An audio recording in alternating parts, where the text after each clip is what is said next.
I'm so excited about today's episode. We're going to talk about how you can manifest success in the face of your problems, particularly if you're a speech pathologist. However, the visualization techniques that I'm going to share today can be used by anyone in any field. It's all part of overcoming the challenges of being a human being in this world. Before we jump into these three strategies, I'm going to share what is the definition of manifestation. Manifestation is simply your feelings, your attitudes, or your beliefs having an impact on the physical outcome, having an impact on what actually happens in the real world. It's very scientifically based, even though manifestation sounds very woo-woo. For instance, we have a reticular activating system. The reticular activating system tells our brain, this is what you pay attention to, and this is what you ignore. This is important, this is not important. So when you have a belief system that this is important, your brain is going to pay attention to that. For instance, if you're going to a job interview and you say, I'm going to get this job. I know I'm going to get this job and they are going to love me. They're going to offer me this huge sum to be part of their company. I can see it right now. You're going to walk into that job interview and you're going to pick up all of these cues that they love you. And you're going to respond in kind. And then you're going to have this transactional effect in which they're going to respond even kinder to you and you respond even kinder to them. And you have a very positive interaction. It was all based on the premise that you believed in the first place, they are going to love me. So that is how the reticular activating system takes your belief and it puts it into behavior and it changes the reality. Another scientifically based phenomenon is the placebo effect. So this study just floors me that they even got away with this in 2002. But in 2002, they had 180 participants at a hospital that had knee problems. So they said, we are going to cut your knee open and maybe we're going to give you knee surgery and maybe we won't. You're not going to know. So what they did is they put incisions on all of the people, but some of them didn't get knee surgery. Some of them simply just had incisions, and they didn't know whether or not they received a knee surgery or not.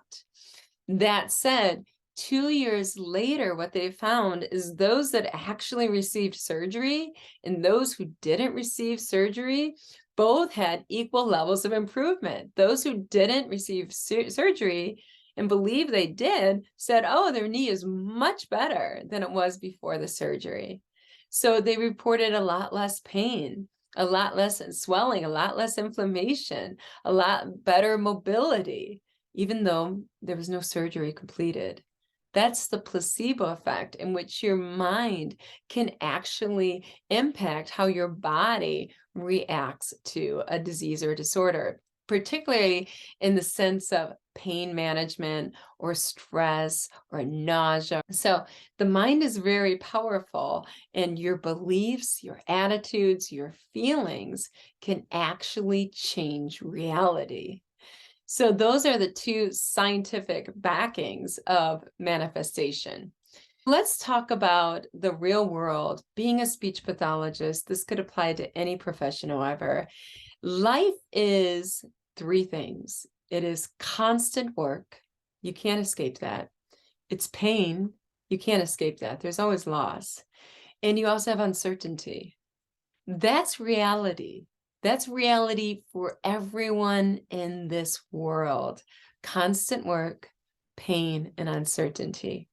So the question is, how are we going to rise to this challenge that we call life?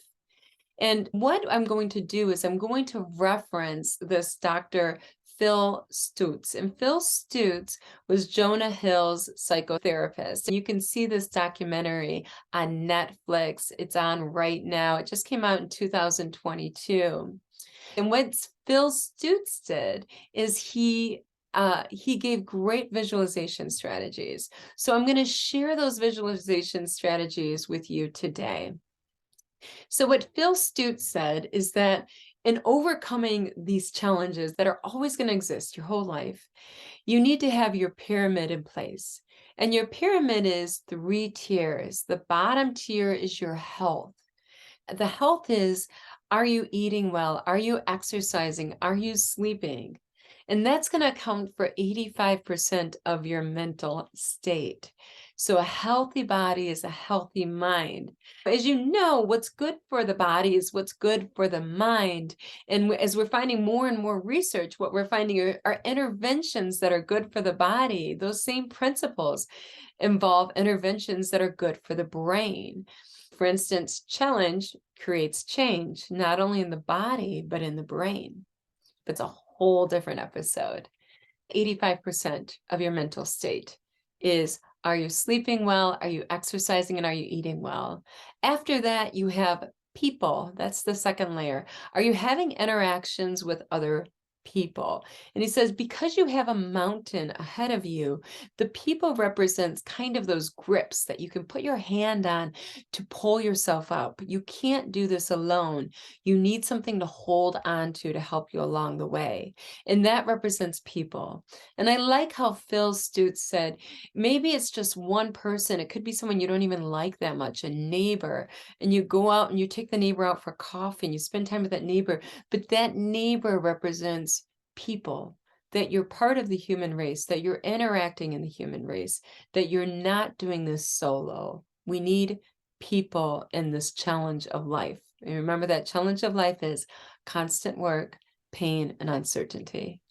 And at the top of the pier, he has self. Are you at peace with yourself? Which we're going to talk more about later. So when he talks about this constant pain, constant work, uncertainty, reality, how are we going to meet that challenge? He says we have something known as the X factor. And the X factor tells us you can't meet this challenge. The X factor tells you your goals are impossible. You can't do it. And the X factor, he says, we can overcome by feelings of gratitude. Now, this is a really neat, I'm going to go into the first visualization technique. Because if you're a speech pathologist, you have huge caseloads, you have children that are not just speech, there's behavioral issues involved as well. There's complex communication impairments in which speech is only a really small piece of the puzzle. So that can account for overwhelm. And that would be your X, the feeling of overwhelm. So how do you overcome that feeling of overwhelm? What you're going to want to do is cut through that X, which is kind of like a cloud hanging over you in between the dreams and what you want to accomplish. And what are you going to do to cut through that? You're going to use gratitude. So this is the first visualization strategy that he shares. And that is, you are going to think about all of the things that you're grateful for. It can be something very, very small, like you're grateful for your shampoo or your running water, or the fact that you have a toilet, the fact you have something to drink, and just think about as many different things as possible. Close your eyes and come up with as many different words of things that you are grateful for.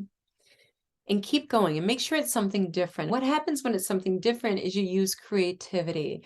And when you involve creativity in the picture, at that time, you're incorporating the whole brain. So your brain is lighting up with a light, like a light bulb, thinking of all of the different things that you're grateful for. Then you're going to stop with the words and you're just going to feel that feeling and kind of bottle up that feeling, encapsulate it.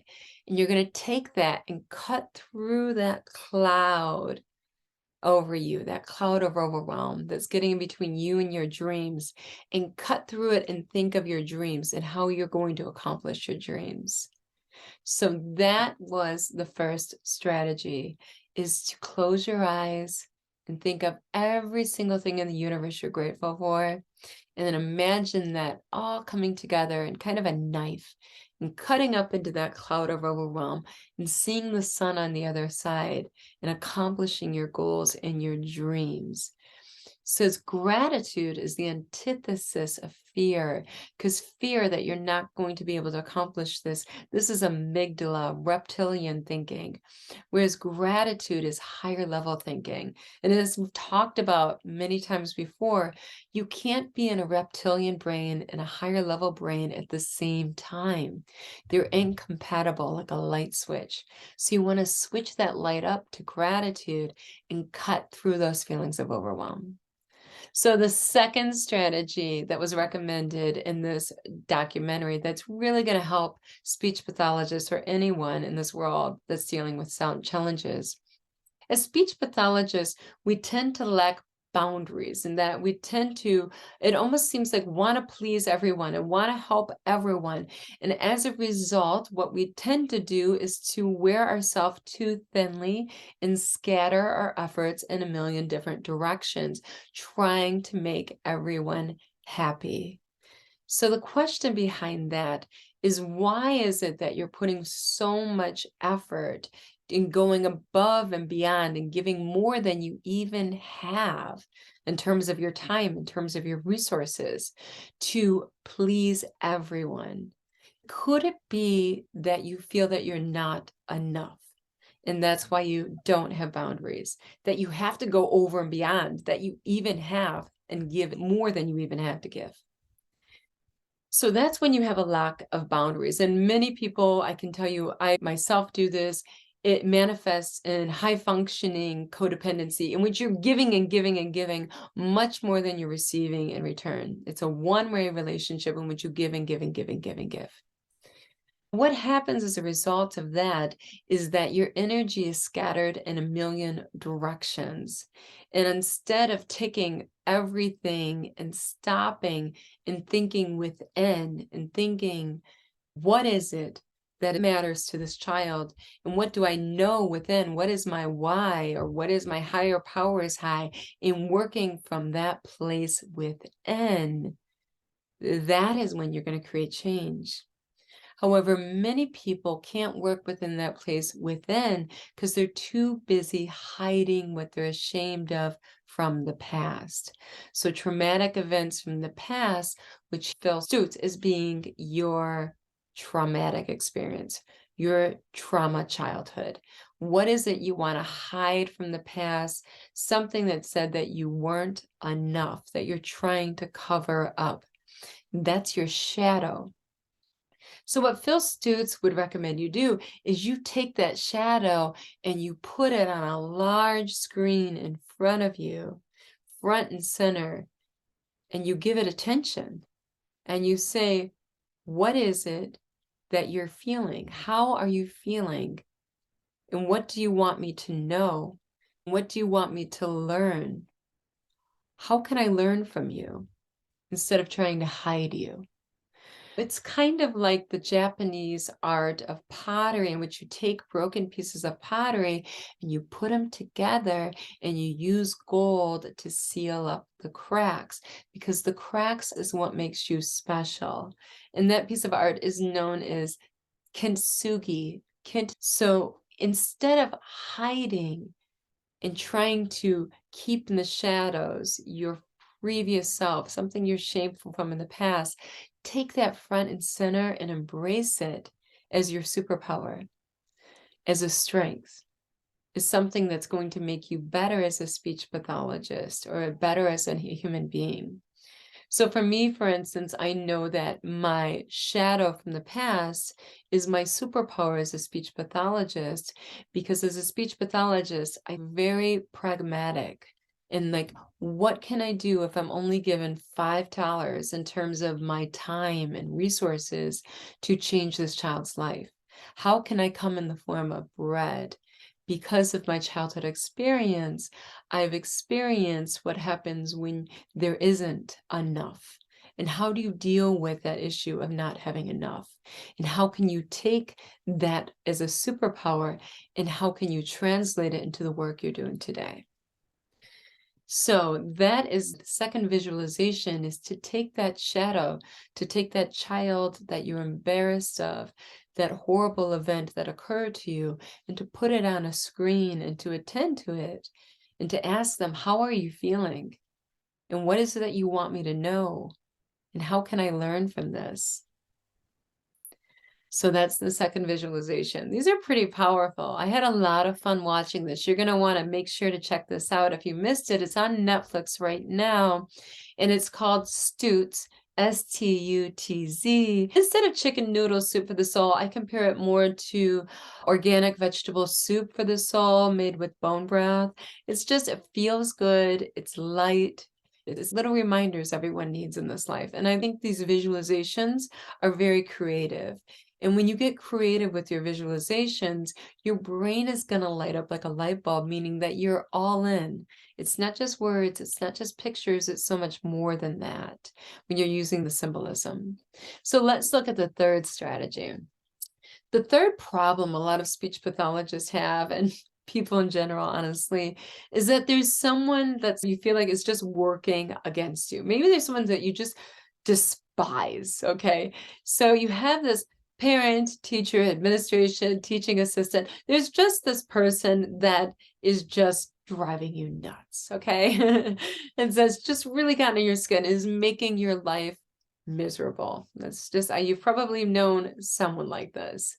In this case, is this person is holding you back, because having these feelings toward this person is like being chained in a maze. You're stuck in this maze that you can't get out of. You can't move forward. So what you're going to want to do is release from these chains and get out of the maze. Because if there's one thing in life that you can't get back, it's your time. Your time here is short. The fact you're here is a miracle. Do not give up a day or an hour or even a minute of your time with negative thoughts toward a person. You can't be in a maze. We've got to get out of the maze as soon as possible. So this visualization technique, I've saved the best for last, is my favorite. What you're going to do is you're going to close your eyes and you're going to pretend that you're just in this room that's just full of love. You're in this atmosphere of love, and all there is love, love, love, like just hearts all around you. So much love. All you have is love all around you. And you're going to take every one of those hearts floating around you and you're going to place it in your heart. So then you're going to take all of the love in the universe and you're going to firmly put it in your heart. Then you're going to take that and you're going to aim all of that love like this powerful laser, and you're going to head and shoot it at that person that you have bad feelings for. And you're going to shoot all of the love, every ounce of it, until you have no more left in your heart. And you're feeling, you and I, we're sharing this experience of just love, just this powerful laser of love between us. I kind of feel like this is when you're like Wonder Woman. You're just like, ooh, I'm just filling the universe in your heart with love right now. I'm giving you every ounce of it. And then what happens as a result is you're able to move on. You're able to move on after that because you've given love to that person and you've gone on and progressed forward. But even bigger than that, if you're able to love someone that you hate more than anything in this universe that much, then everyone else is going to be a piece of cake. That's going to be easy for you. So you've strengthened your ability to love naturally and love everyone around you. Not only have you given up these chains and you got out of this maze so you can go on and be your best you, but you've also developed the strong ability to love even your greatest enemy. So that was the third technique, which was my favorite. Just go laser shoot someone with love today. Have fun with that. Those are the 3 strategies I'm going to leave you with today. And I want you to just go ahead and roll up your sleeves and make the world a better place, one child at a time. And you are always first.